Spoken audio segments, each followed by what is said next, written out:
What we saw from Malcolm Turnbull when he took on the leadership was a commitment to have science at the heart of his prime ministership, and that's a good thing. But it's really important that it's not just empty words and that the rhetoric is backed up with action. So when it comes to discussions in Paris, there are some key things that need to happen. The first thing to demonstrate that he's genuinely committed to changing direction when it comes to Abbott's climate policies is to revise our targets. And our targets are an international laughingstock. Based on 2000 levels, we're talking about a 17% reduction by 2030. I mean, they are an international embarrassment, and Malcolm Turnbull must be supporting those targets, knowing that on one hand he says he supports science, and on the other hand he's taken what are profoundly anti-science targets to Paris. But I think there are some other things that he can do. There is a move to increase our ambition and to look at changing the benchmark that exists with regards to the 2-degree limit. There are many countries moving towards adopting a 1.5-degree limit, and that would be a good sign that Malcolm Turnbull is prepared to lift our ambition. Now that's a very low-cost promise. It's something that won't need to be achieved in the very short term.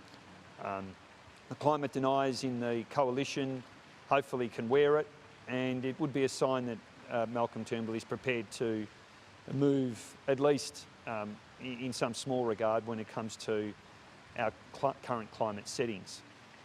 The third thing that needs to happen is that we've got to meet our international obligations. We have to increase the level of financing we give to those many developing countries who we are asking to make serious commitments, knowing that we've benefited from the fossil fuel era and that those countries need to leapfrog that era into the clean energy era. And they're going to need some assistance with that. The ask on the table is in the order of $400 million a year.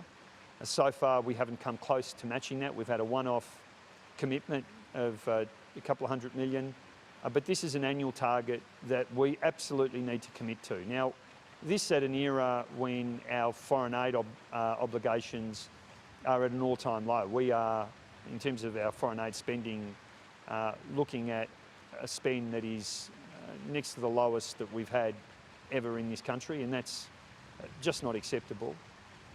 The fourth thing that needs to happen is we've got to get a commitment to leave new coal in the ground. We cannot embark on these talks in Paris knowing that here in Australia we are going to fuel catastrophic global warming by opening up new coal mines around the country. We've got the Adani mine in Queensland, in the Galilee Basin. We have the Shenhua mine in the Liverpool Plains, a number of other projects on the table. If we are serious about our global responsibilities, if we're serious about our global responsibilities, we will not support new coal mines. And there is a movement in Paris building around that specific objective as well. So they are absolutely the key requirements. I read today that it looks like Australia is one of a number of countries that's increasing its commitment to clean energy technology and innovation.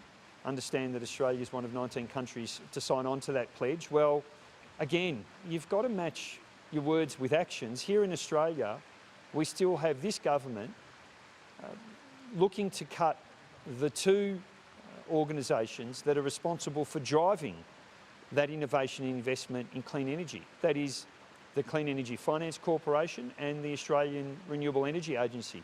Both of those organisations set up as a result of the cross-party negotiations, which the Greens led in the last Parliament, are fueling the huge renewable energy investment that is going on in wind and solar in Australia, and yet we've got the Turnbull government that says it wants to axe both of those agencies. How can you on one hand say that you support innovation and science, and on the other hand want to cut ARENA, the Renewable Energy Agency, and the Clean Energy Finance Corporation? It doesn't make sense. And of course at the same time spending hundreds of thousands of dollars on a wind commissioner to keep a couple of crossbench senators happy when we know that wind is going to be one of the sources of energy that will help us make this transition. So Malcolm Turnbull's in grave danger of being just another one of those politicians who says one thing but does another, who believes one thing, but when it comes to acting in the parliament, he does another. And